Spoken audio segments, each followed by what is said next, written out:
Welcome to the Continue Change podcast. We are here today, not with Audrey, but with Josh. Josh, you are from Milwaukee and you work at a museum. Tell us a little bit about yourself.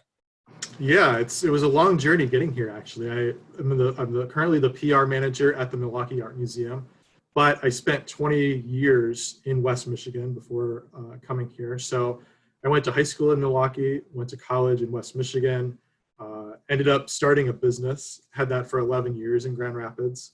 Then Wow. worked for a nonprofit, Local First, and Okay. then for a sign shop, and then saw that this opportunity opened up at the Milwaukee Art Museum, and Hmm. was like, I need to jump on that. I've always loved the museum. It was Mhm. time to be back closer to family again. So that really worked out. I mean, it's been a really, a lot of people sort of go to school for PR. I didn't have a specific PR background. I ended up being more of the media background, especially Mhm. doing the GR Now website, just having so many TV and radio opportunities, covering press conferences and that kind of thing. And so I was sort of like the reporter-ish then. And now my job at the museum, or at least a big part of it, is to bring the reporters to us so they talk about the museum and our story and the things that we have going on there. And we've had a lot of stories to tell in this Yeah, past year of 2020. some very interesting stories to tell this year. So Absolutely. tell us about that journey of starting at a place that you were really passionate about, and then COVID hits. All of a sudden, your whole world shifts. What was that like? Well, it shifted so quickly. I mean, back thinking like March is just an absolute blur. And at the beginning of the month, we were sort of hearing those rumblings about coronavirus and that might be coming to the US. But we were still kind of planning on business as usual. And then about that first week or so of March, we're like, okay, we can't have large gatherings. So we're going to have to temporarily close our events and programming. And our events are extensive at the Milwaukee Art Museum. It's a huge building. We have 4 levels. We have, the Windover Hall designed by Santiago Calatrava. There are our own events. There are rented events. There are weddings and conferences. And so we had to quickly figure out how are we going to address those and how are we going to communicate to the general public and also all of these vendors, hey, we have to kind of suspend this stuff. Also, we can't have large groups. We're going to have to close like our studio for kids because it's a closed area. And then right about the time that we had that figured out, it was, we really had to close and think about, not even reopening at that point, but closing because we knew that the governor was probably going to issue some kind of guidelines that, all businesses needed to close. And so I think we went from kind of talking about our events closing at the beginning of the week. I think it was around March 12 or so. By the time that Saturday came around, we had officially closed. That Saturday, March 15, Wow. was the last day we were open.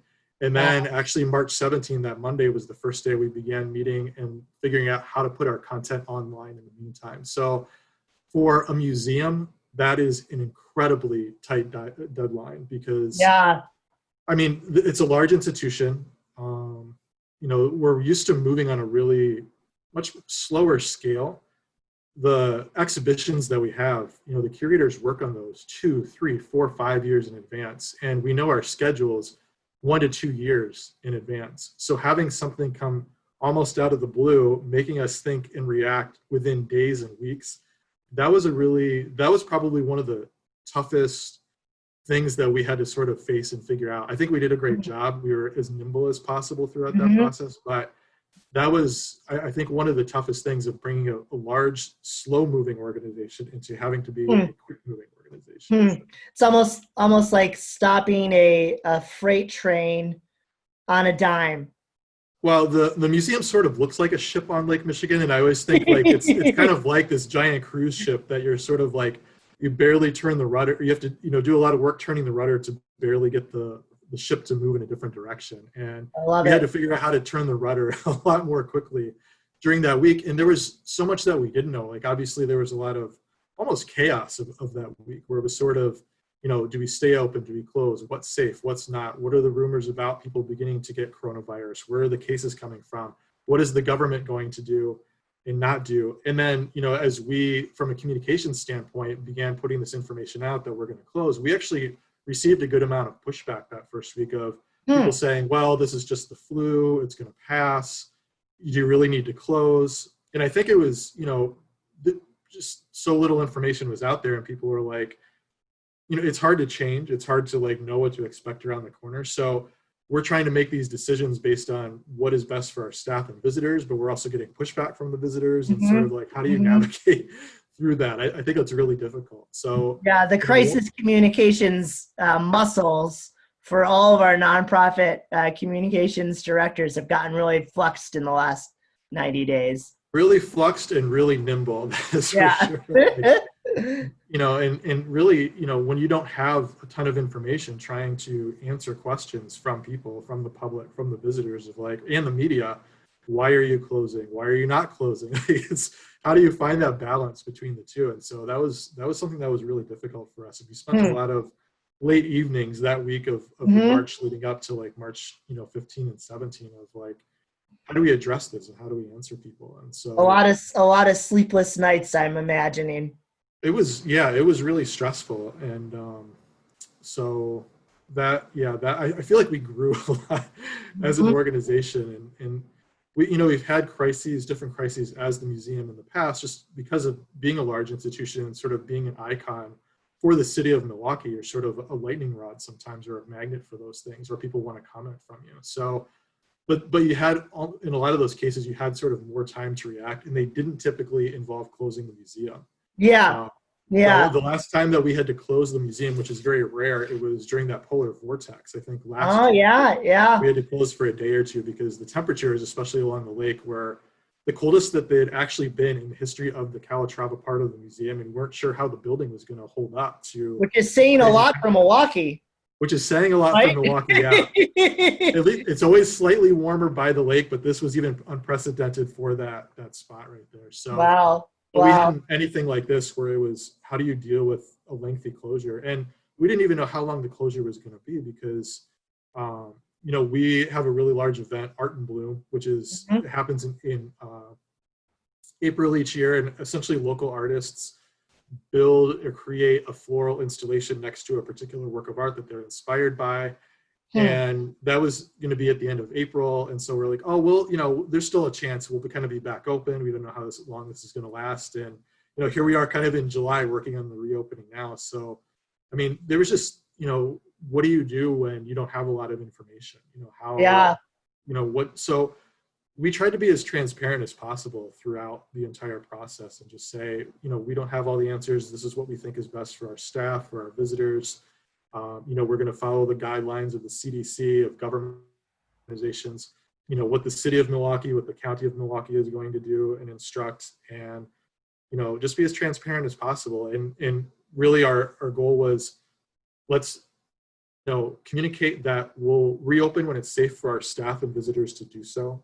And in the meantime, we're going to provide as much information about our museum, including new information and new features online, so that people have something that they can distract themselves with, or look into, or browse through, or visit the museum in a new way during this time of closure. Yeah.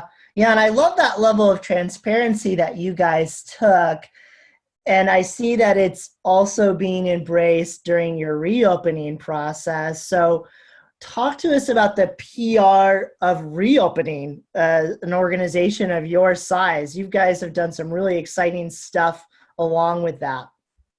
It's been a lengthy process. I mean, back in April, our director set up an internal task force that was made up of about 20 to 25 employees. That our goal, meeting twice a week for at least an hour twice a week, was how do we reopen the museum safely? First, how do we bring our essential staff back? Who is determined to be our essential staff? And then how do we bring visitors back when it's safe to do so? So our plan, not knowing, how long is that initial spike going to last? Is there going to be a second spike? Our plan had to be, here's how we reopen, but we have to wait for the right time to do it. And also factoring in the fact, our organization is dependent on admissions and events and, weddings and rentals and food and bev income and all these things. So it's sort of like, how do you factor all these pieces into play? And so, part of what we wanted to do is make sure that our staff and visitors especially felt like they were safe coming into our space. So we've tried to lay that foundation for a long time, where we've established a code of conduct that people have to review and look at before they purchase their tickets, which are now available online. Wow. We figured out a way to kind of make the experience overall as touchless as possible. So incredibly, before this, we didn't have a digital ticketing system. So one thing that we implemented was time ticketing, where you go online, pick the time that you want to arrive. You get a 2-hour window at the museum, select your reservations. So it's a museum experience by reservation or appointment now, which is part of your safety protocol? It is, because we were really trying to figure out how do we sort of address that idea of crowds and making sure that people are properly social distanced. Fortunately, in our favor, we have a large space. So being, and really those guidelines set, okay, based on the number of square footage, this is how many people you can have in the space. And fortunately, we have a lot of real estate to work with. So we use that to determine what's the maximum number of people that we can have in time slots. And if we spread them out throughout the day, what's the most people we can have, but at the same time also honoring the social distancing and allowing people to not feel crowded, but still give them time to spend time with the individual works of art. So that really factored in how we kind of set forth beyond that of the time tickets become part of that touchless experience. Interesting. I love the time ticket idea. I have not heard of that before, but it makes so much sense for your space. Yeah, and it really allows us to kind of control and keep track in advance too of in knowing how many people are we going to have at a certain amount of time. We didn't really know that before because there wasn't a great way besides like groups and larger events to know how many people were coming in advance. So we have like kind of all this new analytical data as well, and a way to follow up with people and say, what was your experience like? What can we improve? Did you feel safe throughout the entire experience? Did you not feel safe? What didn't make you feel safe? And we can take that information. Survey go out through like a text message or an email? How does that get implemented? Yeah, there's an email associated with every ticket reservation. So we're able to send those surveys out, and then people are, more than welcome. It's completely voluntary, but they're more than welcome to, answer those. And sort of in advance of this, in the last week of June, we did a test week. So we had sort of the dedicated pathway in place. And so there's one route through the museum right now. It's sort of like if you think one-way traffic. One-way traffic through the museum. There's arrows that sort of help you through. So if you think kind of like as you're walking through IKEA a little bit, where there's sort of like that dedicated path through all these different departments almost, it's a similar concept where you enter into the museum from one side, start in the ancient, move to Old Masters, Renaissance, and then into the other galleries through one dedicated path. So we really kind of, took those ideas and tried to communicate them as far in advance as possible. So, we did that through emails, through the press release, through social media. And then we also had a test week where our kind of donors and employees and staff and people really close to the museum went through. Interesting. You brought in your kind of thought leaders and your influencers, and you allowed them to help you demo it, but then you also kind of gave them a unique experience at the same time. That's correct. Yeah. And so, and especially because, we've been working on it for a couple months of like building these hand sanitizer stations from scratch, and where should they sit? How should restrooms work? How should parking work?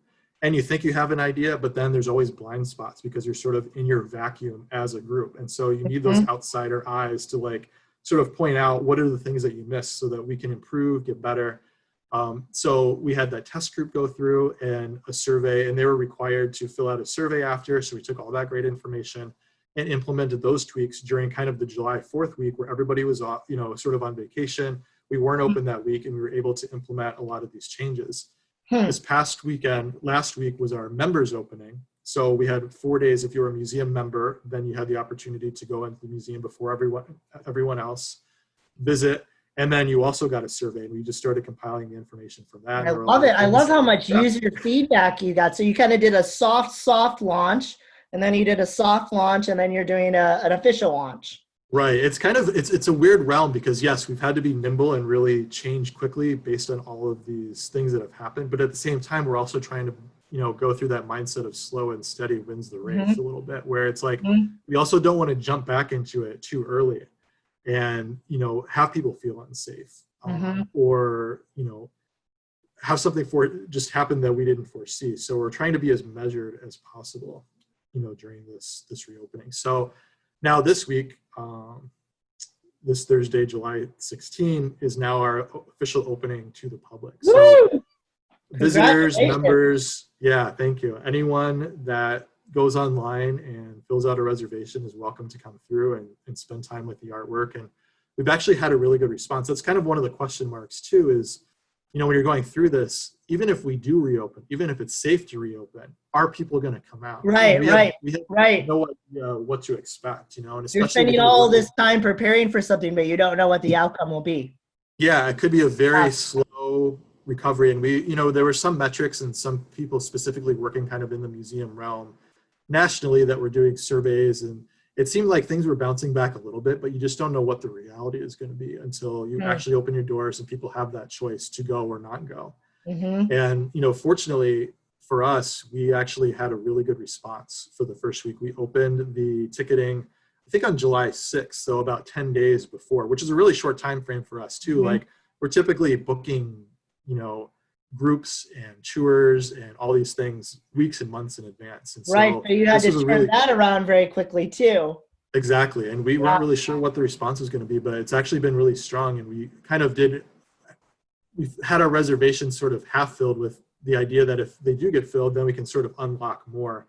Mm-hmm. And fortunately, once the press release went out and we started getting the media attention, those really did fill up and we were able to sort of unlock the second batch of reservations. So we're really excited about what the attendance is going to be, and kind of and really seeing what people's reactions are to some of the new things that we implemented. We typically have a museum store in the middle kind of the Calatrava kind of Quadracci Pavilion. But we did a pop-up store because we felt like the museum store, people could get too tucked away in corners and not have a way to flow through there. Mm-hmm. So we have a pop-up store. We sort of reimagined our cafe a little bit with not only a new menu, but it's only to-go orders. So you can get coffee and you can get sandwiches to go, but you can't eat inside the museum right now. However, the other thing that we really emphasized and thought about early on was we have this fantastic facility and outdoor space on the lake. The art museum overlooks Lake Michigan in downtown Milwaukee. And we have all this green space, we have these pathways around, we have these terraces, and we weren't really utilizing them as much as we should have been. So we've kind of reinvented our terrace to have these circles with furniture in them that are spaced out and socially distanced, so that people can, if they do want to stay and eat, they can pick up their food inside and then take it outside, have these wonderful views of the lake, of the outdoors, and still enjoy a meal on site. So I think there are a lot of things too, which is really interesting, is I think there are going to be some pieces, the emphasis that we've placed on the virtual content, on emphasizing our outdoor space, that we're really going to continue even as we open, even if we've opened in this sort of like phased, like multi-phased way, and we're in, kind of moving from 0 to phase 1 with this opening. Down the road, phase 3 or 4, when things sort of like go back to normal, whatever that looks like, I think a lot of these things that we learned along the way are going to stay in place. Some of our programming and events aren't going to come back as quickly. So a lot of those are still going to take place on our Facebook page, kind of doing live events or Q&As with the curators and content like that. So I love the Q&As with the curators idea, by the way. You've been doing that over Facebook Live? We have actually, we've recorded those in advance. Well, it's interesting because right before we had a large exhibition on site that was like modern masters. So Picasso, Van Gogh, Degas, some of those major names. And we just started doing with the curators in that space, sort of these 1 to 3 minute short profiles of a particular work in the collection. And they're really fantastic. And I think we did maybe 2 or 3, and then the closure hit. You just got started. I know, we just got started, but the idea worked so well, sort of transforming it to this platform. And so what our curators have done is they have the work from the collection. They have the image on their screen. They're all working from home as well. They have the image on their screen, and they basically do the same thing that they would do in person, except the work of art, whether it's a painting or a sculpture or a photograph, is on the screen with them, and they're sort of like doing that 1 to 3 minute deep dive into those individual works of art. So, you know, a lot of those things that we were doing sort of translated into in online way. And one other interesting thing that we really found was once we started emphasizing our digital content, we hadn't really spent a lot of time analyzing or looking at the analytics behind those. Obviously, Facebook, Google, Twitter, Instagram, Pinterest, like all these platforms, YouTube, provide an unbelievable amount of information behind the scenes in their back ends of who's looking at what their demographics are they new audiences, old audiences, how long are they spending on your site? And we really found that even though, you know, our traffic to the site overall went down, because a lot of people are looking, what is your current exhibition? What are the maps? What are the directions? What are the admission hours? The amount of time that people spent on our website actually doubled.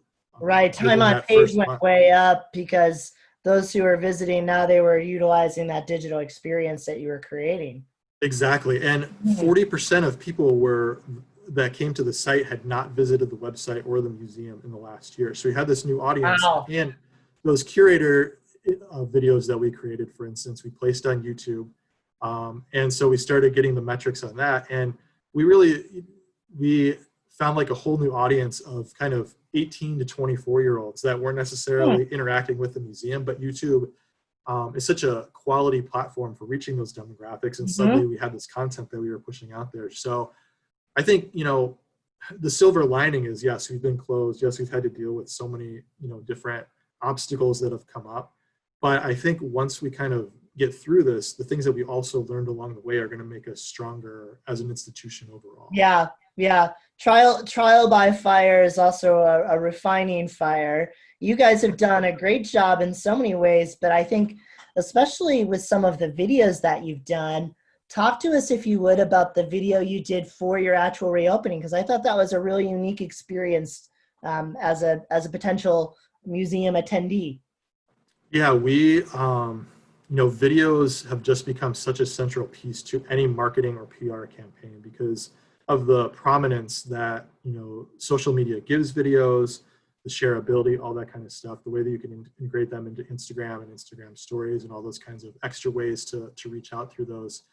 And basically that test week also gave us an opportunity to take photos, PR photos essentially, PR video of people walking through, testing things out. You know, one of the ways that we wanted to communicate these changes and to let people know these are the things that we're doing to make visitors safe is, you know, what better way to do that than through video, to sort of like kind of grease those wheels before, give people a foundation and an idea before. So that's what we really wanted to communicate, you know, with that reopening video is, you know, just seeing people in the museum with masks. That's one thing people need to see to sort of like have that idea sort of like begin to like filter through. You know, walking through the museum in a certain way, like typically in the past, you know, people sort of enter on whichever side of the museum they want to. They go into the galleries and spend as much to whatever time. seems the most interesting. Whichever way you want to go. And now having this dedicated pathway is a whole new idea. So how can we introduce that? You know, interacting differently with the ticket system where you're not handing money to a visitor services staff member necessarily, but you're pulling up the ticket on your phone and scanning the barcode through the plexi. You know, there's all these different things that were just brand new for people.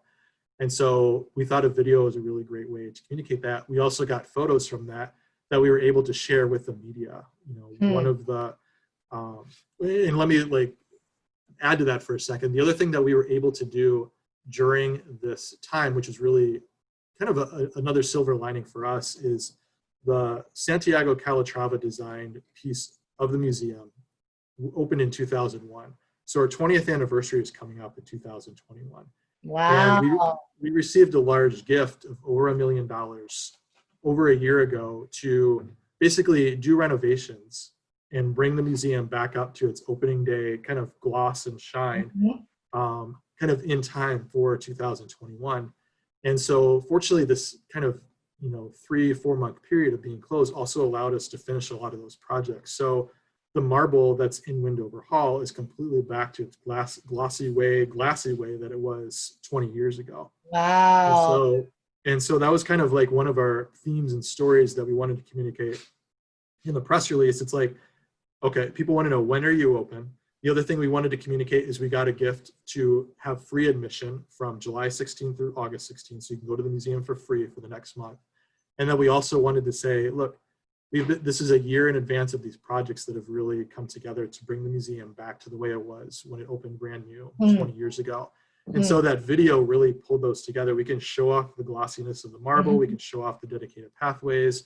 We can show people wearing masks or how to use the hand sanitizer stations, show them that, yeah, restrooms are available. They're okay to use. We're going to be sanitizing Safe to go to the regularly. bathroom. Yeah. It's safe to go to the bathroom. So, you know, the video was a great way to do that. And keeping it short, you know, really allowed media to use those clips in video clips if they were doing TV or internet video related stuff.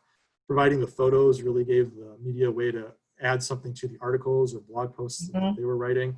And so then you it also really made it really packaged shareable. that content for the media in many ways. We did, yeah. We packaged the video, and then we packaged the photos and the captions and all that stuff into one Google folder that we sent to the media along with the press release. And then we were, you know, made the video available if they wanted to use that. It's all B-roll. It's all things that they can also use to help communicate our story. So especially when we were kind of going through the transition time of, can media come on site? When can they come on site? So how can we showcase what we have before they're able to? You can't come get your own B-roll, but we'll give it to you. Yeah, exactly. And you know, and in a way too, we can sort of control what that messaging is a little bit too, and highlight the things that we want to highlight and that we think are most important. The views. Will that reopening video be playing kind of like in the lobby as well to a certain extent? Are you using that in the physical space? I think that we do have a number of screens inside the admission area. I think that we're primarily using those to thank our sponsor for the free admission. We're using those we have signage throughout the museum so that once you are on site, you know, if you are unsure of, you know, what do I do with these arrows? How do I follow them? Or, you know, reminders to keep 6 feet apart, or it's okay to talk to security guards, or here's where the hand sanitizer stations are located. We have that signage throughout the museum as well. And so we're using some of the screens to sort of communicate those new changes so that people sort of, you know, are continue to know what to expect. We're just, you know, trying to kind of beat people over the head during this like transition time. If you haven't been to the museum ever, go this way. These are, you know, here are some of the answers that you're looking for. It's okay to talk to security guards. It's okay to ask questions. You know, here's where you get a family sketch pack if you want to do that in the space. So, so the video is more of an external communication right now, but it doesn't mean that it's something that we can't use in the space of, you know, having just the clip of using the plexi and kind of scanning your barcode in the video behind the admission visitor services. So do I hold my phone up to the plexi or do I put it through the hole? What if it doesn't scan? Is it okay to, you know, so there's an amazing amount of questions that you wouldn't think that you have to think through making all these and implementing all these changes. I mean, the way that the admissions and things were set up in the museum had been roughly the same, you know, for 3, 5, 10, 20 years. And so we're trying to make these, maybe some of the biggest changes since the opening, you know, in just a few months. In history. Short amount of time, you know, not knowing exactly how quickly you're going to be able to open, you know, and that was one of the things that we were waiting for too, is we're waiting for the city of Milwaukee essentially to give us the okay to have people on site and how many to have on site. And once they got to their phase that allowed us as a museum to open with a capacity that made sense, you know, but we didn't know when that was going to be. And really we, you know, only got the go ahead on that or found out about that maybe few weeks before before we started doing the testing. I think that was in June or mid-June, and we started, I think, testing June 26th. So that was a really short window as well. PR team moving quickly is what's going on here. Yeah. And fortunately we were lucky to have a really wonderful communications team, writer, social media person. You know, we have PR stuff that we focus on, the content for the website. And so we just really worked as coherently as possible as a team to really nail down what these pieces should be and getting them in places where our visitors and hopeful visitors are going to see them. Yeah.